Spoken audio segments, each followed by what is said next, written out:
பெரிய பெரிய டிவி சேனல்ஸ்லலாம் பார்த்தீங்கன்னாக்கா, சரி செய்திகள் உண்மையா இருக்கும்.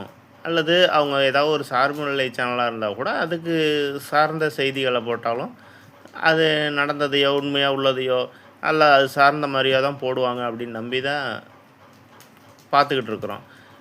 இப்போ பார்த்தா சமீபத்தில இந்த பெரிய சேனல்ஸ்லாம் கூட தம்ப்நெயில் வைக்கிறது பொய்யா தம்ப்நெயில் வைக்கிறாங்க. கொஞ்ச நாள் வரைக்கும் தேமுதிக கூட்டணி அறிவிச்சுட்டாங்க, உறுதியாயிருச்சு அப்படின்னு சொல்லி போட்டுக்கிட்டு இருந்தாங்க. உள்ள போய் பார்த்தா வேற ஏதாவது சம்மந்தம் இல்லாத செய்தி ஓடிக்கிட்டு இருக்கும்.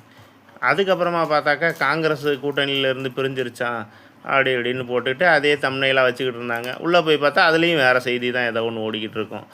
இல்லாட்டி ஏதோ ஒரு சஸ்பென்ஸ் உள்ள மாரியே தான் முடிச்சுக்கிட்டு இருப்பாங்க. அது ஒரு பக்கமா முடிஞ்சுச்சு. இப்ப என்ன பண்றாங்க, விஜய் என்டிஏ கூட்டணியில சேர்ந்துட்டாரு. சீட்டு ஒதுக்கிட்டாங்க.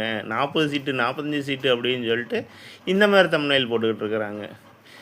பெரிய சேனலுங்க இப்படி பண்ணும்போது, செ செய்தி பார்க்குற நம்பகத்தன்மையே போயிருது. யூடியூப்ல தம்ப்நெயில் பார்த்துட்டு உள்ள போக்கூடாதுங்கிற மாரியே இருக்குது. சின்ன சின்ன சேனல்ஸ் தான் சரி அவங்கள பார்க்க வைக்கணுங்கிறதுக்காக ஏதோ தம்ப்நெயில் அட்ராக்டிவா போடுறாங்க. பரவால்ல. இவங்க பெரிய சேனலுக்கெல்லாம் என்ன வந்துச்சுன்னு தெரியல. ஏன் இப்படி ஒரு கேவல பொழப்பு பொழைக்கிறாங்கன்னு தெரிய